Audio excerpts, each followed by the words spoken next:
Before we get into tonight's numbers, one claim in this video's title needs to be tested rather than simply repeated, the same way we have approached every video in this series. Did Canada's $70 billion energy deal actually send shockwaves through Washington? We looked for evidence, a statement from the White House, comment from an American energy official, coverage in major American outlets framing this as a jolt to U.S. energy security. Anything resembling a shockwave in any documented, verifiable form. We found none. No American government body has issued a public statement about this deal at all. What we did find is something more useful than a fabricated reaction. A genuinely enormous, fully real $70 billion energy agreement that Canada actually signed, the largest clean energy investment in North American history by the government's own accurate description, and a set of reasons why American policymakers arguably should be paying closer attention to it than they currently appear to be, even if the loud reaction the title promises has not actually materialized yet. Good evening. Tonight we are going through exactly what this deal is, what it actually does and does not involve for the United States, and why the absence of a loud American reaction might be more revealing than a loud reaction would have been. Here's the question I want you sitting with tonight, and I want your honest take in the comments. When a genuinely massive, verified infrastructure deal gets almost no attention from officials in a neighboring country whose energy markets it directly touches, is that a sign the deal matters less than the headline suggests, or a sign that the neighboring country's officials simply have not caught up yet to something that will matter enormously in the years ahead? Tell me which way you read it. Let's start with what this deal actually is, because the scale of it, once you understand the details, does not need any exaggeration to be genuinely remarkable. On August 17th in St. John's, Newfoundland and Labrador, Prime Minister Mark Carney stood alongside the premiers of Quebec and Newfoundland and Labrador, and the chief executives of Hydro-Quebec and Newfoundland and Labrador Hydro, to announce an agreement that the federal government has consistently and accurately described as the largest clean energy investment in North American history. The total package is valued at nearly 70 billion Canadian dollars, with Ottawa providing up to 10 billion in direct federal financing. The agreement covers three major components: an upgrade and expansion of the existing Churchill Falls generating station, development of the long-discussed and previously stalled Gull Island hydroelectric project, and construction of the transmission infrastructure needed to connect both to the broader North American grid. Together, according to the government's own figures, these projects will generate 14,000 megawatts of clean, renewable power, nearly tripling the current output of Churchill Falls, enough electricity, in the government's own comparison, to light, heat, and cool every home in Toronto, Montreal, and Vancouver combined. To understand why this deal matters so much and why it took decades to actually happen, you need a little of the history sitting underneath it. Because this is not simply a new construction project. It is the resolution of one of the most notorious long-running grievances in Canadian federal-provincial relations. Back in 1969, Newfoundland and Labrador signed a 65-year contract with Quebec, selling virtually all of Churchill Falls' power output to Hydro-Quebec at a fixed price that made economic sense at the time, but became, over the following decades, extraordinarily lopsided in Quebec's favor as electricity prices around the world climbed. Under that original arrangement, Hydro-Quebec has been purchasing Churchill Falls electricity at a rate of roughly $2 per megawatt hour, and reselling a portion of that same power into American and Quebec markets at anywhere from $50 to over $100 per megawatt hour. A markup that, compounded over more than 50 years, has generated billions of dollars in profit for Quebec, while Newfoundland and Labrador received comparatively little from a resource physically located inside its own province. That contract does not expire until 2041, and it has functioned for generations as a genuine sore point in Canadian domestic politics, cited repeatedly by Newfoundland and Labrador politicians of every party as a historic injustice. This is not the first time the two provinces have tried to resolve this dispute either, and understanding the failed prior attempt helps explain why this particular version of the deal is being treated as more significant than the announcements that preceded it. Back in December of 2024, the previous Newfoundland and Labrador government, under then Premier Andrew Furey, announced a tentative framework agreement with Quebec that would have seen the 1969 contract torn up years early, with Quebec paying roughly 30 times more for Churchill Falls power going forward, an arrangement projected at the time to net Newfoundland and Labrador roughly $1 billion annually through 2041. That earlier deal, however, drew sharp criticism from a coalition of former political leaders, former Hydro Board members, and prominent business people in the province, including a former premier who wrote a public letter calling the arrangement a giveaway and demanding it be scrapped in favor of better terms. That criticism, combined with a change in Newfoundland and Labrador's own provincial government, meant the 2024 framework never advanced to a definitive binding agreement. This new deal, negotiated under a different premier and explicitly built to deliver more favorable terms than that earlier criticized version, represents the province's second attempt in under 2 years to finally resolve a dispute that has shaped its relationship with Quebec for more than half a century. This new agreement, according to the province's own government, formally terminates and replaces that 1969 contract years ahead of its natural expiration rather than waiting until 2041. Newfoundland and Labrador will begin receiving substantially more revenue for Churchill Falls electricity starting as early as the 2020s. The province's own estimate values the overall package from its specific perspective at $49 billion in today's dollars, a significant increase from the $36 billion valuation the province had placed on that earlier, rejected 2024 version of this agreement. Critically, the province will now retain meaningfully more of the electricity generated at Churchill Falls and the new Gull Island facility for its own use, alongside new guaranteed rights to sell a defined portion of that power directly into external markets, rather than being dependent entirely on Hydro-Quebec's discretion the way the original 1969 arrangement left it. Now, let's get specifically to the piece of this deal that connects most directly to tonight's title, the export component into the United States, because this is where the actual numbers matter, far more than the vague, dramatic framing of a headline promising Washington has felt shockwaves. Under the new agreement, Newfoundland and Labrador has secured guaranteed transmission access through Quebec's grid into 2 specific American transmission corridors already under construction or in operation: the Champlain Hudson Power Express, which carries power into New York State, and the New England Clean Energy Connect, which carries power into Massachusetts and the broader New England market. Specifically, the province has secured access to move up to 240 megawatts of Gull Island and Churchill Falls power into New York through the Champlain Hudson line, and up to 200 megawatts into New England through the New England Clean Energy Connect, sold in both cases at the same price Hydro-Quebec itself receives for equivalent power. On top of that, the province has secured rights to an additional 280 megawatts of what are called synthetic exports, sold at prevailing U.S. and Ontario market prices, plus a further 265 megawatts of direct transmission capacity, drawing on other Labrador sources. Altogether, that adds up to a guaranteed transmission portfolio of 985 megawatts that Newfoundland and Labrador can now choose to direct into external markets, including specifically the American Northeast, whenever it judges the economics favorable to do so. It is worth understanding briefly what these 2 specific transmission projects actually are, because they are themselves significant pieces of American energy infrastructure that have been years in the making, independent of this specific Canadian deal. The Champlain Hudson Power Express is a high-voltage underground and underwater transmission line running from the Canadian border down into New York City, specifically designed to bring large volumes of Canadian hydroelectric power directly into one of the largest electricity markets in North America, without the need for new overhead transmission towers across populated areas, a design that made it easier to permit than many competing proposals. The New England Clean Energy Connect serves a similar function for Massachusetts and the broader New England grid, carrying Canadian hydroelectric power south through Maine. Both projects were originally conceived and built primarily to carry Hydro-Quebec's own much larger existing generation capacity into these American markets.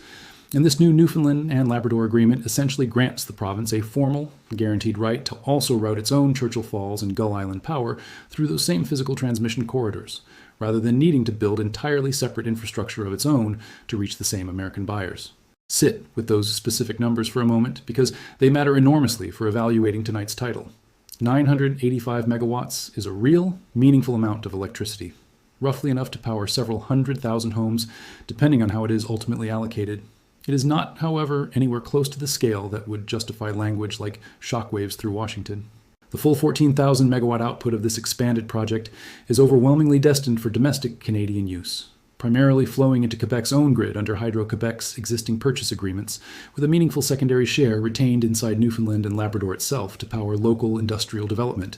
including the province's own critical minerals ambitions in the Labrador Trough region. The American export component, while real, guaranteed, and larger than anything Newfoundland and Labrador had secured under the previous, now terminated 1969 arrangement, represents a relatively modest slice of the overall project, optional rather than mandatory, and structured to be sold opportunistically into American markets when prices make that attractive rather than committed as a fixed, guaranteed supply the United States is depending on. That distinction, optional and opportunistic rather than committed and depended upon, is precisely why the premise embedded in tonight's title does not hold up under scrutiny. A genuine shockwave through Washington would require the United States to be counting on this specific power in a way that a Canadian decision to redirect it elsewhere could actually disrupt. Nothing in the structure of this agreement creates that kind of dependency. New York and Massachusetts already have committed supply contracts through the Champlain, Hudson, and New England Clean Energy Connect transmission lines, primarily sourced from Hydro-Quebec's existing, much larger generation base, agreements that predate this specific Newfoundland and Labrador deal by years, and that continue regardless of whether Labrador chooses to exercise its newly secured export rights in any given year. This new deal adds a genuinely valuable additional option for 2 American states to purchase more Canadian clean power if and when they want it. It does not create a new American dependency, and it certainly does not represent the kind of leverage move that would produce shockwaves in Washington, even among American officials paying close attention, which, as our research this evening confirmed, essentially none currently appear to be. So why has the American reaction been so quiet if this deal is genuinely as significant as Canada's own government, and frankly, the underlying numbers suggest it is? There are a few plausible explanations worth walking through honestly, because the honest answer here is more interesting than a fabricated shockwave would have been. First, and most simply, American energy policy attention over the past several months has been consumed almost entirely by the separate, much more directly confrontational trade war between the two countries, the 50% tariffs, the collapsed negotiations, the retaliatory measures set to take effect in September, all of which we have covered extensively on this channel. A domestic Canadian infrastructure announcement, even one this large, competes for attention against an active, dramatic bilateral trade confrontation. And in that competition, a construction financing deal in Labrador is simply never going to generate the same news cycle as a 50% tariff or a suspended negotiation. Second, the specific American export component of this deal, that 985 megawatt guaranteed portfolio, is genuinely modest relative to the overall size of American electricity markets in New York and New England, which consume tens of thousands of megawatts at any given moment. From a purely American energy security standpoint, this addition, while welcome, is not the kind of volume that reshapes regional supply calculations dramatically on its own. Third, much of this deal remains, as of tonight, a framework agreement rather than a fully executed binding contract. Newfoundland and Labrador's own government describes the current arrangement as holding until March of 2027, with the definitive agreement still needing to be finalized, ideally by the end of this year. A non-binding framework, however impressive its headline numbers, understandably generates less urgent foreign reaction than a fully executed deal, already moving physical electrons across a border. There's a useful comparison to draw here against how quickly and visibly Washington has reacted to other Canadian moves throughout this 18-month trade war. When Canada announced retaliatory tariffs, the American trade representative issued a public statement within hours. When Carney gave his speech describing America as having changed, it generated media commentary across American cable news and social media. The contrast between that speed and volume of American reaction to confrontational trade moves and the near total silence following a $70 billion clean energy announcement is itself a useful signal about which category of Canadian action Washington currently treats as urgent enough to respond publicly, and which category, for now, simply is not registering as urgent at all, regardless of its underlying long-term significance. It is also worth being honest about the domestic political complications still surrounding this deal, because they matter for judging how solid and how imminent this $70 billion figure actually is. Quebec has a provincial election scheduled for October 5th, and the current government's opponents, specifically the Parti Québécois, have expressed public opposition to key elements of this agreement, raising the real possibility that a change in Quebec's provincial government before the definitive agreement is finalized could reopen or complicate terms that are currently only agreed to in principle. Energy analysts covering the deal have also flagged specific unresolved details that could still meaningfully affect its ultimate value, including the precise terms of future shareholder agreements between the two provincial utilities, unresolved water management questions along the Churchill River system, and the exact scope of Newfoundland and Labrador's long-term rights over transmission and power sales going forward. Notably, one component originally attached to earlier versions of this negotiation, a full expansion of the existing Churchill Falls facility itself, known within the industry as CFX, was actually removed from this particular agreement and pushed into a separate feasibility study, meaning the final scope of even the domestic Canadian portion of this deal remains somewhat less settled than the celebratory $70 billion headline figure might suggest on its own. There is also a domestic political dimension inside Newfoundland and Labrador itself worth noting, since it complicates the picture of universal celebration that some of the more triumphant coverage of this deal has presented. The province's current premier reportedly built a significant portion of his own election campaign around delivering a better Churchill Falls arrangement than the 2024 framework his predecessor had negotiated, meaning this deal carries real domestic political stakes for him personally, separate from its underlying economic merits. Reporting on public reaction inside the province has noted a degree of skepticism among some residents rooted directly in the province's long, painful history with the original 1969 agreement, with some observers expressing concern that this new deal, despite its improved terms relative to both the original contract and the rejected 2024 framework, could still ultimately favor Quebec's interests over Newfoundland and Labrador's, given Quebec's continued position as the primary purchaser of the bulk of Churchill Falls and Gull Island's output. That skepticism does not mean the deal is bad for the province. The numbers we have walked through tonight suggest a genuinely significant improvement over both prior arrangements, but it does mean the celebratory, unanimous framing found in some coverage of this announcement understates the real, still unresolved political tension surrounding a resource relationship that has generated genuine grievance in the province for more than half a century. None of that undermines the genuine significance of what was actually announced, but it does mean tonight's story deserves the same careful treatment we have tried to apply throughout this series, distinguishing between what is fully confirmed and binding versus what remains, for now, a framework still being finalized. What is fully confirmed is this: Newfoundland and Labrador, Hydro and Hydro-Quebec have signed a formal definitive cooperation and implementation agreement, terminating the 1969 Churchill Falls contract, years ahead of schedule, and establishing the legal foundation for everything that follows. Ottawa has committed up to $10 billion in federal financing, including a loan guarantee specifically supporting Gull Island's construction costs. The overall framework enjoys public support from the federal government, both provincial governments currently in office, and industry groups across the affected region, with one regional energy association explicitly welcoming the deal and describing its members as, in their words, excited for the opportunities ahead and eager to get to work. There's also a broader strategic argument made explicitly by Carney himself at the announcement that connects this specific hydroelectric deal to the much larger story we have been covering across this entire series: Canada's deliberate, accelerating push to reduce its economic dependence on the United States in the middle of an active trade war. In a more dangerous and divided world, Carney said at the announcement, Canada's new government is focused on what we can control, building a stronger, more independent, and more sustainable country. He went further, framing Canada's underlying resource position in language that echoes almost exactly what he has said in multiple other contexts we have covered on this channel in recent weeks. Canada is starting from a position of strength, he said. We have what the world wants. We have the natural resources, critical minerals, and clean power that will build this century. He specifically named trust as a strategic asset in its own right, calling it, in his words, the most valuable commodity in an increasingly volatile, unreliable world. That framing matters, because it places this $70 billion hydroelectric announcement inside the exact same strategic narrative we have tracked through Carney's other major statements this month: the Friday night trade collapse statement declaring America has changed, Saturday's speech describing a storm blowing in from Washington, and now, 1 week earlier in the calendar, but arguably more concretely significant than either of those speeches, an actual signed $70 billion infrastructure agreement that materially advances Canada's stated goal of building economic strength that does not depend on American cooperation. Where the trade war rhetoric has been aspirational, describing a future Canada intends to build, this deal is a genuinely tangible, financed, partially contracted step toward that same future, regardless of how loudly or quietly Washington happens to be reacting to it at the moment. There is one more dimension of this story worth including, because it connects the clean energy announcement directly to the other major economic thread running through this entire trade war: critical minerals. The Labrador Trough, the region where much of this new hydroelectric capacity will be generated, sits atop what industry analysts describe as a world-class mining region rich in high-purity iron ore.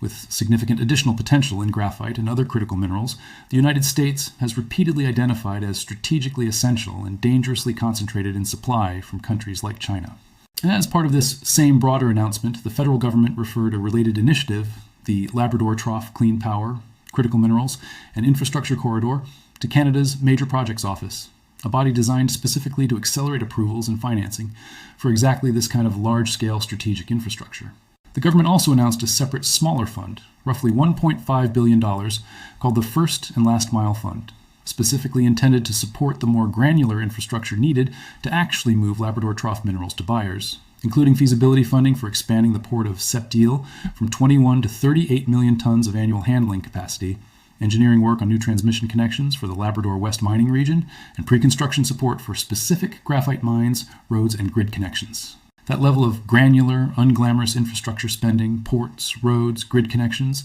rarely makes for a dramatic headline on its own. but it is precisely the kind of detail that determines whether an ambitious strategic vision actually translates into minerals reaching a customer's factory floor or remains a set of impressive announcements that never quite clear the practical bottlenecks standing in the way. The explicit logic being pursued here is that cheap, abundant, newly available clean power from Churchill Falls and Gull Island can make electrified, low-carbon critical mineral mining and processing in the Labrador Trough economically viable in a way it has not been before, potentially positioning Canada as a more significant alternative supplier of exactly the materials.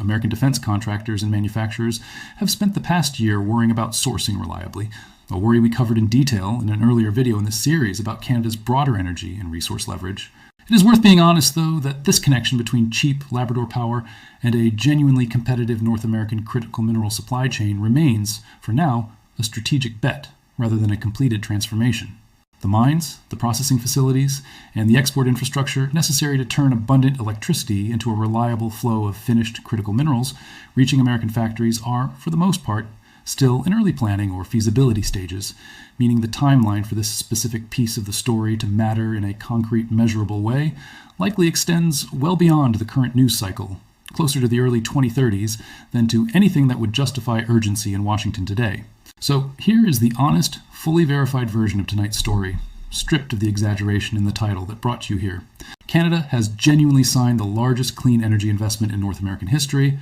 a real, substantially financed, nearly $70 billion agreement that resolves one of the most notorious resource disputes in Canadian federal history, nearly triples the generating capacity of one of the continent's largest existing hydroelectric facilities, and creates a meaningful, though modest relative to the project's total scale, new pathway for Canadian clean power to reach American markets in New York and New England. What has not happened, based on everything we could verify as of tonight, is any documented shockwave, concern, or even substantial public comment from Washington about this specific deal. That silence likely reflects a combination of factors. An American political and media environment currently consumed by the more dramatic adversarial trade war headlines, an export component genuinely too modest on its own to reshape American regional energy calculations dramatically, and a deal that, however impressive its top-line number, remains partly a framework still being finalized rather than a fully executed binding contract, already reshaping the physical flow of electricity across the border. What we can say with confidence is that this deal fits squarely inside the larger pattern we have been tracking across this entire series, a Canadian government that has spent the past year, independent of any single tariff dispute or trade negotiation, deliberately building the kind of domestic economic capacity, clean energy, critical minerals, diversified export infrastructure that reduces its dependence on American goodwill over time, whether or not any individual American official happens to be watching closely enough right now to notice. There is a broader lesson in tonight's story that connects back to nearly every video we have made in this series, and it is worth stating plainly as we close. The most consequential developments in a relationship this large and this complicated do not always arrive as dramatic confrontations with a clear villain and a clear victim. Sometimes they arrive as a signing ceremony in St. John's, Newfoundland, attended by 2 provincial premiers and a handful of utility executives, generating respectful domestic coverage and almost no international attention at all, and yet quietly reshaping the underlying economic and strategic map in ways that will matter far more a decade from now than whichever tariff percentage happens to be dominating headlines this particular week. If Washington genuinely is not paying attention to a $70 billion clean energy megaproject sitting on the doorstep of 2 American states already hungry for exactly this kind of power, that absence of attention may end up being a more interesting story in the long run than a fabricated shockwave ever could have been. We will be watching closely to see whether the definitive agreement gets finalized on schedule by the end of this year, whether Quebec's October election disrupts any part of the current framework, and whether American utilities and regulators in New York and New England start engaging more visibly with this new export capacity as it moves from framework toward physical construction. If you want to follow how this deal actually develops, subscribe and turn on notifications. And if you have appreciated this series, taking the extra step to check a headline before repeating it, that habit is exactly why we will keep doing it going forward.